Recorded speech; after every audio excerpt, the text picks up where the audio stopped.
സമീപകാലത്തൊന്നും കേരളം കണ്ടിട്ടില്ലാത്തത്ര സാഹസികതയും ആസൂത്രണവും നിറഞ്ഞതായിരുന്നു ഗോവിന്ദചാമിയുടെ കണ്ണൂർ സെൻട്രൽ ജയിലിൽ നിന്നുള്ള രക്ഷപ്പെടൽ. ഒരു മാസത്തെ ആസൂത്രണം ഈ ജയിൽ ചാട്ടത്തിന് പിന്നിലുണ്ടായിരുന്നു എന്നാണ് ഇപ്പോൾ പ്രാഥമികമായി വിലയിരുത്തുന്നത്. ഗോവിന്ദചാമിയെ പാർപ്പിച്ചിരുന്നത് 10-ാം നമ്പർ ബ്ലോക്കിലെ അതീവ സുരക്ഷാ സെല്ലിലായിരുന്നു. ഈ സെല്ലിന് ഇരുമ്പഴികളുള്ള വാതിലാണ് ഉണ്ടായിരുന്നത്. ഇയാൾ ആദ്യം ഈ ഇരുമ്പഴികൾ മുറിക്കാനുള്ള ഒരു ആയുധം സംഘടിപ്പിച്ചു. അതിനുശേഷം കഴിഞ്ഞ ഒരു മാസമായി ഈ അഴികൾ മുറിച്ചുകൊണ്ടിരിക്കുകയായിരുന്നു എന്നാണ് ഇപ്പോൾ ജയിൽ ഉദ്യോഗസ്ഥർ പറയുന്നത്.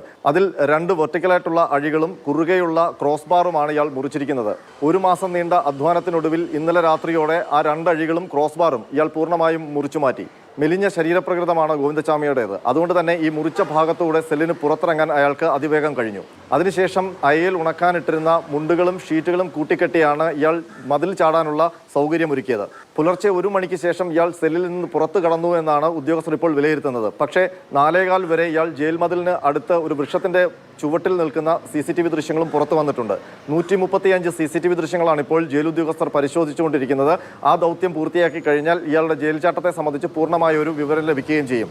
ഏതായാലും ഉദ്യോഗസ്ഥരുടെ ഭാഗത്ത് നിന്ന് ഗുരുതരമായ വീഴ്ച സംഭവിച്ചു എന്നാണ് ഇപ്പോൾ അന്വേഷണത്തിൽ കണ്ടെത്തിയിരിക്കുന്നത്. അതിൽ 3 ഉദ്യോഗസ്ഥരെയാണ് ഈ രാത്രിയിൽ ഡ്യൂട്ടിക്കായി നിയോഗിച്ചിരുന്നത്.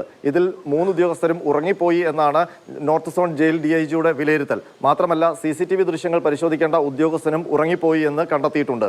ഒപ്പം ഈ ജയിലിനുള്ളിൽ രാത്രിയിലും കൃത്യമായ ഇടവേളകളിൽ സെല്ലിന് അകത്ത് പ്രതിയുണ്ടോ കുറ്റവാളി ഉണ്ടോ എന്ന് പരിശോധിക്കേണ്ടിയിരുന്നു.